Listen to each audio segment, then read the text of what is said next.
Hello மக்களே, அனைத்திந்திய அண்ணா திராவிட முன்னேற்ற கழகத்திலிருந்து பன்னீர்செல்வம் அவர்கள் முழுமையாக விலகிவிட்டாரா?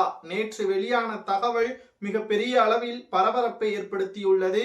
தமிழகத்தில் மிகப்பெரிய அளவிலான ஒரு மாற்றத்தை கொண்டு வருவதற்கு முயற்சி எடுத்துள்ளேன் என்றும், புதிய கட்சியை அதிகாரப்பூர்வமாக அறிவிப்பேன், செப்டம்பர் மாதத்தில் மதுரையில் மிக பிரம்மாண்டமான மாநாடு நடைபெற உள்ளது, விஜய் அவர்கள் இதில் கலந்து கொள்வார் என்ற தகவலும் கிடைக்கப்பெற்றுள்ளது.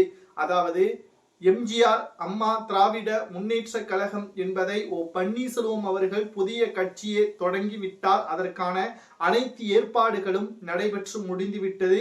2 நாட்களுக்கு முன்பாக எந்த ஒரு எதிர்பார்ப்பும் இல்லாமல் நான் அதிமுகவில் இணைவதற்கு தயாராக இருக்கிறேன், நமது எதிரி திமுக தான் என்று ஓபிஎஸ் அவர்கள் கூறியிருந்தார்.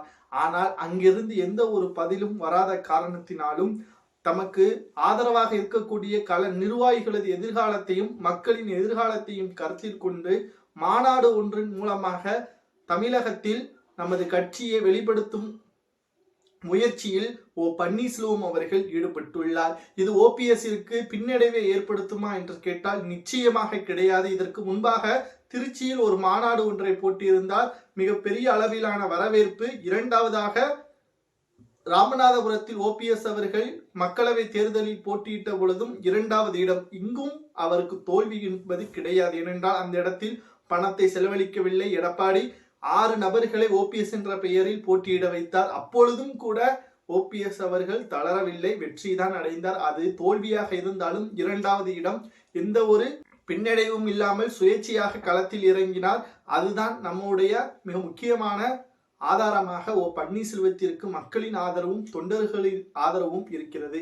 சரி, புதிய கட்சியை தொடங்கிவிட்டார். 234 தொகுதிகளில் தனித்தா போட்டியிடுவார் என்று கேட்டால் நிச்சயமாக கிடையாது.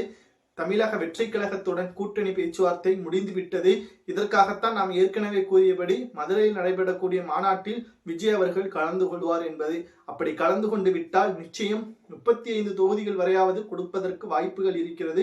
இது யாருக்கு பின்னடைவு? நிச்சயம் எடப்பாடிக்கும் அதிமுகவிற்கும் தான். இன்னும் ஒரு சில நாட்களில் அதிமுக நல்ல முடிவை எடுக்கவில்லை என்றால் ஒட்டுமொத்தமாக அதிமுகவின் நிலைமையே தலைகீழாக மாறும்.